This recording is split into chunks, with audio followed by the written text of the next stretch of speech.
രോഗാവസ്ഥയിൽ എന്നോട് പറഞ്ഞു, അമ്മേ ഞാൻ ചത്തുപോകും, എന്നെ ഓപ്പറേഷൻ ചെയ്യാൻ പറ അമ്മയെന്ന് പറഞ്ഞ് ഞാൻ മോൾക്ക് ധൈര്യം കൊടുത്തിട്ട് ഞാൻ വെളിയിലിറങ്ങി വന്നു. വലിയ വായന ഞാൻ കരഞ്ഞ്, നെഞ്ചുപൊട്ടി ഞാൻ കരഞ്ഞു. എൻ്റെ മാതാവിൻ്റെ പേര് ദീപ. ഞാൻ കായംകുളത്ത് നിന്ന് വരുന്നു. എൻ്റെ ഉടമ്പടി സാക്ഷ്യം, എൻ്റെ ഭർത്താവിന് ഹാർട്ടിൻ്റെ വാൽവിന് ലീക്കും ദാരവുമായിരുന്നു. ഞങ്ങളൊരു പ്രൈവറ്റ് ഹോസ്പിറ്റലിൽ കൊണ്ടുപോയി കാണിച്ചപ്പോൾ ഡോക്ടർ പറഞ്ഞ്, ഈ വാൽവിന് കംപ്ലൈൻ്റാണ്, ഇത് മാറ്റി വയ്ക്കണം, നിങ്ങളെയും കൊണ്ട് ഇവിടെ പറ്റത്തില്ല, കോട്ടയം മെഡിക്കൽ കോളേജിൽ കൊണ്ടുപോകാൻ പറഞ്ഞു. അങ്ങനെ ഞങ്ങൾ കോട്ടയം മെഡിക്കൽ കോളേജിൽ കൊണ്ടുപോയി കാണിച്ചപ്പോൾ മെയ് 10 അവിടുത്തെ ഡേറ്റ് ഞങ്ങൾക്ക് കിട്ടി എക്കോ എടുക്കാനൊക്കെ. തിരിച്ച് ഞാനിവിടെ വന്ന് ഏപ്രിൽ 29 ഞാൻ വന്ന് ഉടമ്പടി എടുത്തു. ഞാൻ അതിലെഴുതിയത്, എൻ്റെ മാതാവേ, എൻ്റെ ഭർത്താവിന് ഓപ്പറേഷൻ മരുന്ന് കൊണ്ട് മാറണമേ എന്ന് ഞാൻ എൻ്റെ മാതാവിനോട് അപേക്ഷിച്ചു. തിരുവുമാരൻ്റെ നാമത്തിൽ ഞാൻ അപേക്ഷിച്ചു.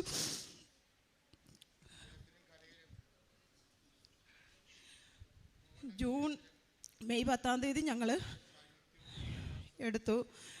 എക്കോ എടുത്തു കഴിഞ്ഞ് ഞങ്ങൾക്കന്ന് ഡോക്ടറെ കാണാൻ പറ്റിയില്ല. അന്ന് ഡോക്ടർമാരോട് സമരമായതിനാൽ ഞങ്ങൾ തിരിച്ചു പോന്നു.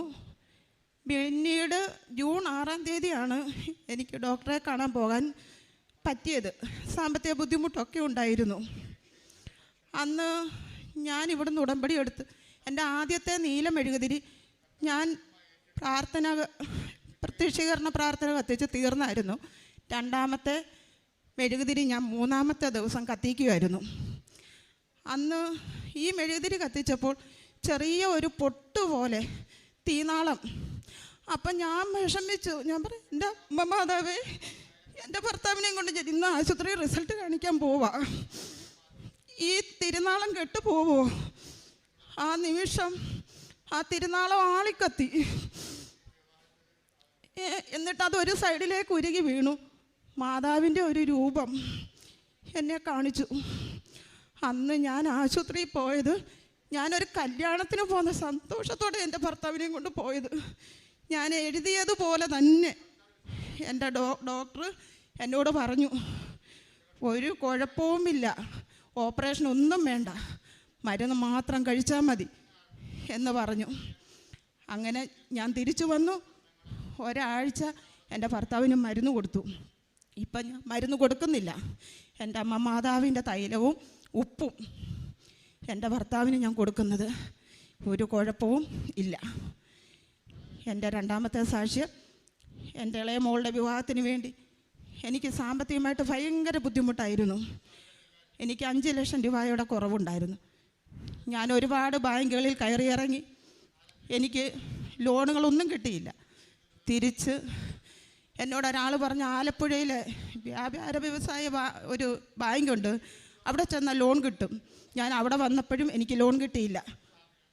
തിരിച്ച് എൻ്റെ നാത്തൂൻ ഇവിടെ മണ്ണഞ്ചേരിയിലുണ്ട്, ഭർത്താവിൻ്റെ സഹോദരി. അവൾ എന്നോട് പറഞ്ഞു, ചേച്ചി ഇവിടെ വന്നൊരു കൃപാസനത്തിൽ പോയി ഒരു ഉടമ്പടി എടു.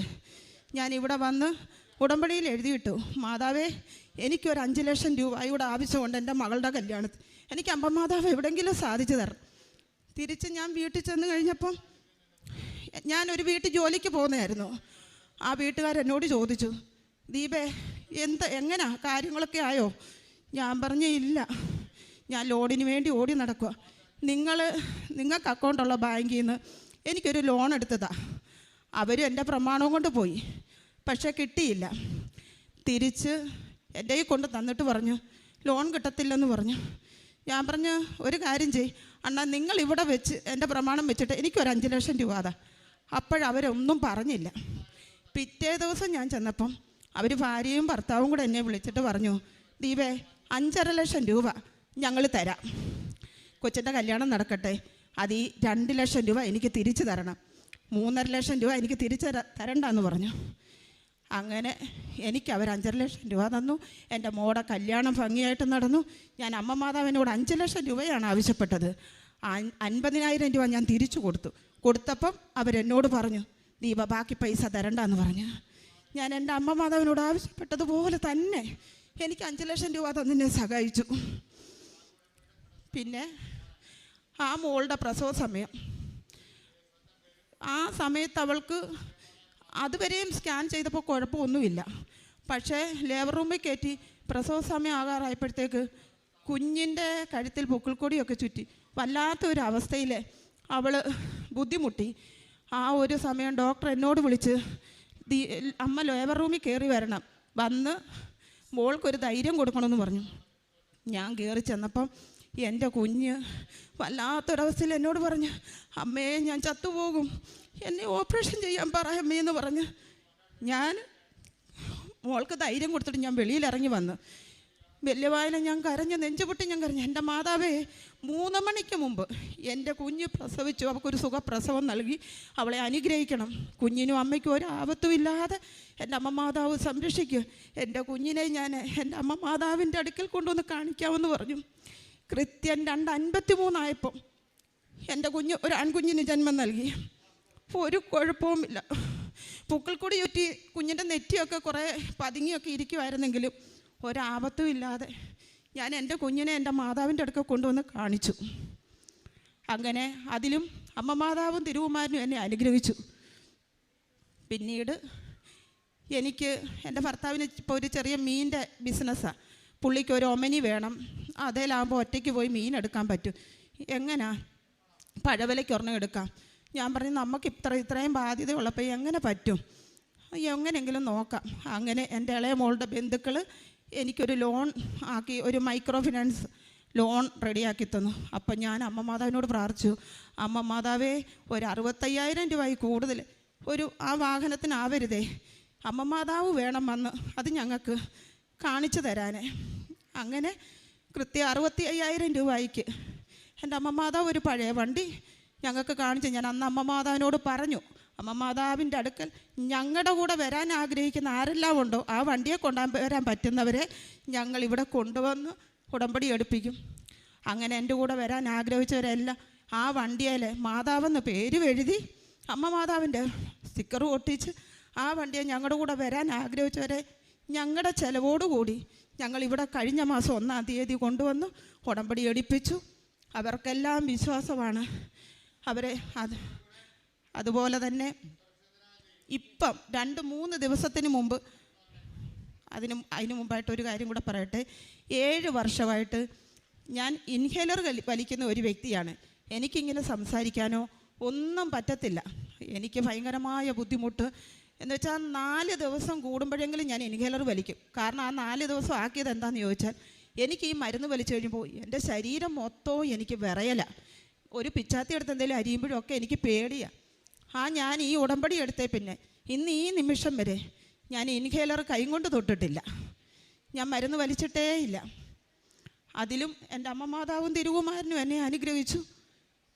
പിന്നെ ഇപ്പോൾ ഒരു 3 ദിവസത്തേക്ക് മുമ്പ് ഞങ്ങളുടെ വീടിൻ്റെ 3-4 വീടിനപ്പുറത്ത് ഒരു 5 മാസം ഗർഭിണിയായ ഒരു പശു നിപ്പി താഴെ വീണ് കിടക്കുക. 7 ദിവസം കൊണ്ട് ഡോക്ടർമാർ വന്ന് ഇഞ്ചക്ഷൻ എടുക്കുകയും അതിന് ട്രീറ്റ്മെൻ്റ് എല്ലാം ചെയ്യുന്നുണ്ട്. കപ്പിയും കയറും ഉപയോഗിച്ച് അതിനെ പൊക്കി നിർത്താൻ ശ്രമിക്കുകയൊക്കെ ചെയ്ത്, എന്നിട്ടും അത് എഴുന്നേറ്റ് നിന്നില്ല. അപ്പം ഞാൻ എൻ്റെ വീട്ടിൽ പറഞ്ഞു, അമ്മ മാതാവിൻ്റെ നേർച്ച വസ്തു നമ്മുടെ കയ്യിലുണ്ട്, നമുക്ക് പോയി ഒന്ന് പ്രാർത്ഥിക്കാം അതിനെ തൊട്ട്. അപ്പോൾ എൻ്റെ മോളൊക്കെ എന്നോട് പറഞ്ഞു, അമ്മേ അത് അവർക്കൊക്കെ വിശ്വാസമാകുമോ, അതുകൊണ്ട് വേണ്ട. ഞാൻ പറഞ്ഞു, അവർ വിശ്വസിക്കുകയോ വിശ്വസിക്കാതിരിക്കുകയോ ചെയ്യട്ടെ, ഒരു നാക്കെടുക്കപ്രാണിയല്ലയോ, നമുക്ക് പോയി ചെയ്യാം എന്നും പറഞ്ഞുകൊണ്ട് ഞാൻ അമ്മയുടെ തൈലവും ഉപ്പുമായിട്ട് ഞാൻ വീട്ടിൽ പോയി. ഞാൻ പറഞ്ഞു, അണ്ണാ ഞാൻ ഒന്ന് പ്രാർത്ഥിച്ചോട്ടെ. അതിനെന്താ ദീപേ, ചെയ്തോളാൻ പറഞ്ഞു. ഞാൻ ആ തൈലം തൊട്ട് എനിക്കറിയാവുന്ന പോലെ ഞാൻ വിശ്വാസപ്രവണം എല്ലാം ചൊല്ലി. എനിക്കിപ്പോൾ കാണാതെ അറിയാം, നേരത്തെ ഒന്നും അറിയത്തില്ലായിരുന്നു, ഇപ്പം എനിക്കതൊക്കെ കാണാതെ അറിയാം. ഞാൻ ചൊല്ലി, ഞാൻ പശുവിനെ തൊട്ട് പ്രാർത്ഥിച്ചു, അതിൻ്റെ നാക്കയിൽ ഉപ്പുമൊക്കെ വെച്ച് കൊടുത്തു. പിറ്റേ ദിവസം ഞാൻ ചെന്നപ്പം ആ പശു എഴുന്നേറ്റ് നിൽക്കുന്നു. പൂർണ്ണമായിട്ടും നിൽക്കുന്നില്ല, പക്ഷേ അതിൻ്റെ കാലൊക്കെ വിറയ്ക്കുന്നുണ്ട്. പിന്നെ കുറേ നേരം നിന്നിട്ട് കിടന്ന്. അങ്ങനെ ഇന്നലെ മിനിഞ്ഞാന്ന് മൂന്നാമത്തെ ദിവസം ഞാൻ അതിനെ പ്രാർത്ഥിച്ചു. ഇപ്പം ആ പശുവിന് ഒരു കുഴപ്പമില്ല. അത് എണീറ്റ് നിൽക്കുകയും തീറ്റി തിന്നും എല്ലാം ചെയ്യുന്നു. അവർക്ക് വിശ്വാസമായി. അവരെൻ്റെ ഇവിടെ നേർച്ചയ്ക്കും ഒക്കെ തന്നാണ് വിട്ടിരിക്കുന്നത്. ഇത്രയും കരുണയും കൃപയും തിരുകുമാരനും അമ്മ മാതാവും എന്നോട് കാണിച്ച്. എൻ്റെ അമ്മ മാതാവിനും തിരുകുമാരനും 100 കോടി നന്ദി പറയുന്നു ഞാൻ. ഇനിയും എനിക്ക് ബാധ്യതകളൊക്കെ ഉണ്ട്. എല്ലാം എൻ്റെ അമ്മ മാതാവിനെ ഞാൻ ഏൽപ്പിച്ചേക്കുവാണ്.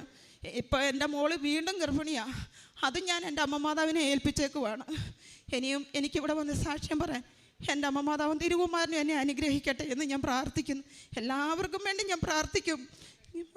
പ്രേക്ഷിത പ്രവർത്തനം എനിക്ക് കടമൊക്കെ ഒത്തിരിയുള്ള, എന്നാലും ഞാൻ പൊതിച്ചോറൊക്കെ ഉണ്ടാക്കി ഗവൺമെൻറ് ആശുപത്രി കൊണ്ട് കൊടുക്കും. പിന്നെ ഏതെല്ലാം രോഗികളുണ്ട് അവർക്കെല്ലാം വേണ്ടി പ്രാർത്ഥിക്കും. പിന്നെ എന്താ പറയുന്നത്, എല്ലാ കാര്യങ്ങളും എന്നെക്കൊണ്ട് കഴിയുന്നത് പോലെ ഓരോ സഹായവും ഞാൻ ഓരോരുത്തർക്കും ചെയ്യുന്നുണ്ട്.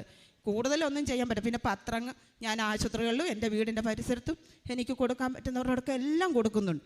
ഓരോരുത്തരും ഇവിടെ വരണമെന്നും പറഞ്ഞ് ഇരിക്കുക. അവരുടെ സാഹചര്യം ഒക്കാത്തതുകൊണ്ടാണ് എൻ്റെ കൂടെ വരുമെന്ന് ഞാൻ വിശ്വസിക്കുന്നു.